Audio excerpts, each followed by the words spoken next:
Hey, everyone. Thanks for joining me on the Slice of Real Estate podcast.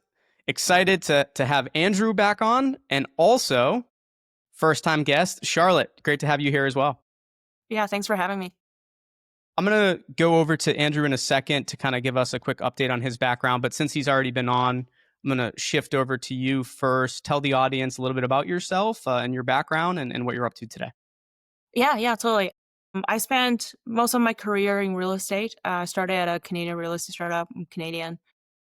Worked at a digital marketing firm that's fairly well known in the digital marketing space. I kind of like built technology products for a lot of large consumer brands. And then from there, did a little bit of, a couple of years living in California. I went to school at Stanford. And that's around the time when I started a company with my co-founder, Mark, at the time. We both work at Zillow, which is, again, kind of like at the intersection of real estate and technology. And we saw an opportunity to kind of solve kind of like a labor shortage in the institutional SFR space, real estate space. And we started a company called Reno. And that's actually when, Andrew and I originally got connected because our original business model had some connections and similarities, but not in a lot of ways that we could find a way to exactly work together. Long story short, over the last few years, went through a few pivots, and we ended up doing vendor management, compliance, RFP, RFQ support for large institutional real estate. And that's when, Andrew and I were really connected, and we got to know each other at a deeper level from there. And Andrew, how do you really feel about Charlotte? No, I'm just kidding. Well, no. Here's the thing. I was just gonna say I like to do tag team a lot of these things with Charlotte because she makes me look good. I'm kind of just this dude, and she's like the very articulate one. So I love her, and I'm excited about this next chapter together. Well, I'm excited to have both of you on. It's always cool when we can have, the one myself and a guest. That's great. Whenever we can have two guests on, that's even better. So, Andrew, I know you were on in the past a while back. So, just give us a quick recap on your background and what you've been up to today for the audience, and then we'll just kind of go in through some of the exciting news that you announced not too long ago. Yeah, for sure. Yeah, good to be back. Thanks for having me. And excited for us to keep doing this. This is a good way for us to just catch up from time to time. Yeah, we've been really busy. Just as a reminder, Doorvest is an online platform for retail investors to buy, manage, and sell investment properties. And so that's kind of how much of that has not changed. What has sort of evolved quite a bit is we've been really focused on a property management acquisition strategy. So what we started getting really excited, call it early Q1 or so, and this is where Charlotte and I started really ramping up our time together, was around that concept of acquiring established property management businesses, obviously for the revenue and their profits and sort of combining all of that. But importantly, for the customer bases, and their customer bases are existing real estate investors that own one or several investment properties, plugging them into our ecosystem in order to deliver on a good experience and earning ourselves the right to sell them more homes, sell them more financing products. So when you go through and you make these acquisitions of these property management companies, it's just allowing you to, essentially grow faster, right? Because now you're bringing these folks into the ecosystem. Did you envision that, like in the early days, of being a core part of your strategy? No, absolutely not. Actually, everything up until sort of this year was actually us sourcing and matching one home at a time, selling those homes, and then beginning management. And so, sort of that motion was pretty linear. And so we find one home, match it to one buyer, sell it, and manage one incremental home. I think as of recently, we started bumping into more and more local property management business owners, and started getting excited about, oh, maybe instead of selling one at a time, we could buy hundreds of these contracts and hundreds of these customer relationships at a time. Super interesting. And would love to talk about the pairing you have today. Let's assume there's people out there that were under a rock the last couple weeks. Share with us the news once again and how this all came to be. You guys can go back and forth. That's totally fine. I'm going to start, and then I'm going to hand over to Charlotte. I think she'll once again make me look good on this. But yeah, we were talking about Blueprint. I'm pretty sure Charlotte and I met years ago at Blueprint, and so excited for all of us to be back there together. It's a great time for the entire industry to get under one roof. And then I guess the next part of this, the next and the rest of the story, we can hand back to Charlotte. Yeah, that sounds good. Yeah, so originally, I mean, like when we met, we're both in SFR space, right? That's one of the reasons why I think Reno and Doorvest started maybe a year or 2 years apart from one another. So similar stage, kind of like similar space. We have some similar network, and we're just talking about in general the shifts that were going on in the SFR space, particularly due to kind of like the interest rate changes. And one of the things that Reno did, facing kind of like the industry dynamics, was we shifted towards providing more of a software play for kind of like the vendor management. We tacked on to a lot of AI agents and automations behind the scenes, but ultimately, like we're trying to figure out a way to make scaled portfolio management and property management much more efficient for large institutions. And it didn't make sense for us to work together at the very beginning, just because, like kind of Andrew was mentioning, Doorvest was acquiring homes one at a time. And at anything, under 1,000 at that point, it wasn't really kind of like ICP for Reno. But we were facing kind of like similar, let it be headwinds or different like kind of like struggles we had. What headwinds are you talking about? It's been great. Particularly, so we over time kind of we connected because, every quarter we're trying to figure out new ways of let it be like new innovations or a new product that we can bring to a customer, or just kind of like what are the opportunities that we're seeing in the industry.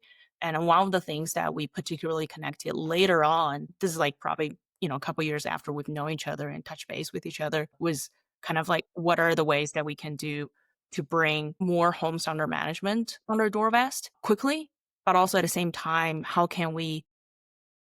what are the unfair advantages that we have if we were to do that? And one of the things that we were thinking about was obviously Doorvest has a unfair advantage when it comes to kind of a unique business model, because Doorvest has a very high margin transaction platform. And on the other side, Reno has the right technology and the infrastructure to actually manage homes at scale, particularly single family homes across different geographic area. And that's something that Doorvest doesn't have at the point when we're talking. So we're thinking, hey, wouldn't it make sense for us to combine, right? It's something only makes sense as a looking forward strategy, looking ahead of the number of homes we would have under management. And for us, it was a good opportunity because while we have the technology and potentially the know-how of execute that, we didn't have an unfair advantage as a business because we don't have the business model that can realize kind of like exponential returns from a strategy like that. So we're like, okay, this would be pretty fun to do it together, where we combine kind of the know-how, the infrastructure, the talent that we have from the Reno side, who have been kind of like in the trenches doing this for a few years, with a platform that's already established and have really good referral rate to realize the potential gain from that. And yeah, and the kind of like rest is history. We talked a couple months and kind of like quickly figure out a way to execute on that. I think I don't remember exactly, but we've caught up and hung out like I don't know, once a quarter, once every couple quarters for the last handful of years. I think Charlotte mentioned this earlier too, but of course we celebrated all of the victories and successes.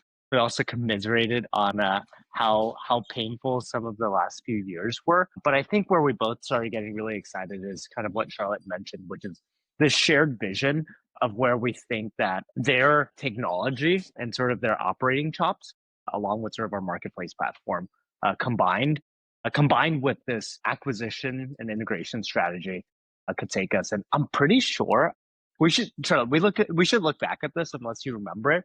I'm pretty sure from like the moment where we're like, maybe there's something here, let's explore it, to the moment that we signed an LOI, I think it was under 7 days, if I'm not mistaken. I think so too. Yeah. Yeah. That's how you know. Yeah. There was also, I mean, like, I think for anything, right, Jerry, like it's like, especially for people who are kind of in the startup entrepreneurship ecosystem, how you work oftentimes is almost as important as kind of like what you're working on. And a lot of times, like partnerships and stuff like that, part of it is relationship is kind of a little bit of like, do you like each other? How do you know each other? Do you know each other? But also part of it is kind of like, when you're in a pretty intense period of time, you see very quickly of the way each other execute on certain things, and you have a good sense on, okay, is this going to work? Because partially, I mean, part of the new strategy is a lot of it is another reason why, one of the reasons why we're so busy right now at Doorvest is, how do you source enough funding to help you support and finance kind of the acquisitions that you want to make strategically. So there's lots of fundraising involved, which, as we all know, fundraising is a very demanding 24/7 high intensity process. We're basically running that on like turbocharge all the time. On the other side is doing deals and, like sourcing and acquiring and actually make those transactions happen with traditional real estate, kind of owners who may have never done a transaction whatsoever. So you're also dealing with people at the same time with a limit, like time limit. So I think, like how we work together on this deal was also kind of like a real test on like, can we together as two companies to execute on both the financing and also the execution on like actually acquiring the PMC property management companies as part of the new strategy too. Let's think back the first moment you two were aware of what you were doing. What was the first impression? No filter of what each of you was working on. I think this is important because it also shows, like, even if it's good or bad, it shows this happens a lot where you might think something about it and then you end up working together in the future because you align. We'll start. Let's do. Yeah, let's kick it over to Charlotte and then back over to Andrew. So Charlotte, what did you originally think of? Well, actually, let's couple in the people too. What did you think of Andrew and Doorvest when you first were aware of both of them? And then Andrew, Charlotte, and Reno. Yeah, yeah. I mean, Dorvest was a very different company also a couple years back. It's been quite a journey for both of us. I think Reno, we had a different business model completely back then. So it's hard for me to like comment on the teams. I don't think when we first met, I've even met the team, to be honest, like only Andrew, you. But Andrew, though, I mean, like the first time we met, I do remember like we talk a little bit about kind of like the hard truth of how do we make the companies more efficient, which is extremely difficult because that was when the market started turning or already turned on us. And it was a time where we have to like look really hard on the business models and be like, okay, the time of scaling at no cost is kind of behind us. Now it's about how do you really crank down every single dollar and making sure that you're actually as much as like breaking even cash flow positive as possibly as you can. And it's really difficult because you're like turning 1,000 different knobs of the business model. And I think like my first impression with Andrew was just like I think the feeling of like he wasn't here to tell a positive or overly positive story of what the day to day and the journey is like. It was pretty honest, which to me is like I think like for anybody who has started a company and be running a company in a really hard environment knows like the reality what it actually is like. So like the feeling of like, when you meet someone and then the person is trying to make the story a little bit nicer than what it really is, you sense that right away. You know what you're getting into. So I think I just really appreciate kind of that level of honesty of like what's going on.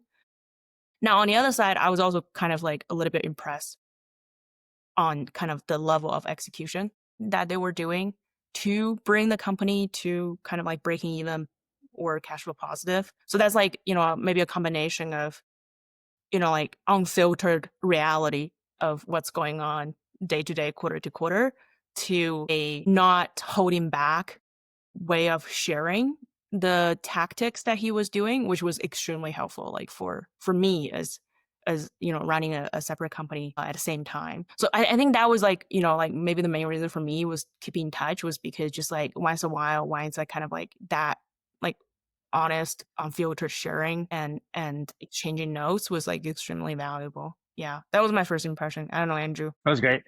Um, and Jared, you're going after, so you should be thinking about how did things come to be with your last? Actually, I haven't heard the full story. I would be curious how you met the acquire of your last company too. So I'm not letting you off the hook on that one.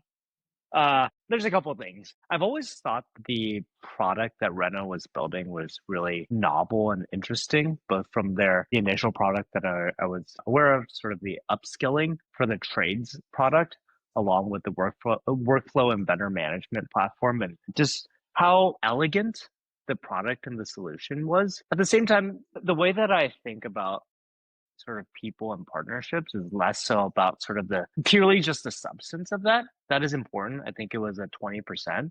I think what has always struck me about Charlotte, and I said this half jokingly earlier, is just her ability to take very complex topics, take very complex topics and digest it into something that, and quickly digest it in something that is bite sized and sort of be able to regurgitate that piece. I think that that's been insanely impressive. And I just haven't worked with any and spent a lot of time with a lot of different founders and a lot of people that I respect. And I haven't seen anyone that's been able to do that to the degree that she did. Yeah, and that was always a trait that really stood out to me. I think from the beginning, from when I first met her, and certainly as we begin to really work together. And so when I say like she makes me look good, I truly do think she has a really good ability of telling these stories and crafting these narratives in a very coherent way. And that's always stood out to me. I think the other piece is sort of the trust element. I think part of it is the trauma bonding from like all of us experiencing all of these challenges over the years. You know, like Charlotte sort of alluded to it, but in 2021, we grew 10x year over year, and I only grew headcount X year over year. And I thought I was being disciplined. In hindsight, I was not disciplined. I should not have grown headcount like that. And that was really painful for all of us too. Reno and many others from that peer group, we all went through a major transition as the market turned, both the real estate market, of course, but also the venture and startup market too. And so I think there's an element of just like sharing stories, sharing just deep and painful stories for many years that sort of set the foundation and the trust. And so when it became time, or when there was an opportunity for us to explore something, I think it made all that so much easier. I love it. I think everyone's hoping that they can talk about, what someone they ended up building, this great whatever you want to call it, partnership, just relationship to be able to build out a truly great company, product, service. Everyone's hoping that when they're in your shoes, that they're talking like both of you are about each one of your companies. That's really cool. I can definitely see why you wanted to work together. Yeah. And of course, there's still a lot of learnings ahead, but I do think like a lot of the stuff to your point from earlier, it's like the things that you observed and you noticed in the early days very much are true. Like I think all of our intuitions are very well tuned, just given how many people that we interface with all the time. And I'm glad that we had the chance and invested in building the relationship for years. That once there was an opportunity, it made that much easier. But Darren, back to you. How did you meet your acquirer? Well, we're out of time. No, I'm just kidding. So we met, it was like 3 years before that on, I was just doing a podcast to meet companies. Like this was really during the pandemic, just to meet companies doing cool stuff in healthcare because it was in the healthcare space. Just vibed, very similar, like just had a good conversation, really appreciated what each other's business was doing. And then basically stayed in touch over the years, turned into them being a customer of ours, then turned into a partnership. And then it was like, hey, I met a couple people at conferences that, we're merging and we're getting acquired. And I'm like, how do you even decide for that to happen? They're like, when you meet someone and what they're doing and you have a shared vision and you believe together you'll get to that shared vision faster, you do it. It could be a merger, it could be an acquisition, whatever it is. And that's not going to happen every day. So when that happens, move forward with it. So that's how we met. And then we just built a good relationship and went from there. I love it. I love this conversation. This is awesome. Be seeing you at Blueprint. And it's good. I'm sure Blueprint's going to love hearing that some of these relationships start at their event. So thank you both for joining me here today and look forward to future conversations. Yeah, thank you for having us. This is so much fun. Yeah. Thanks Thanks, much. Jared.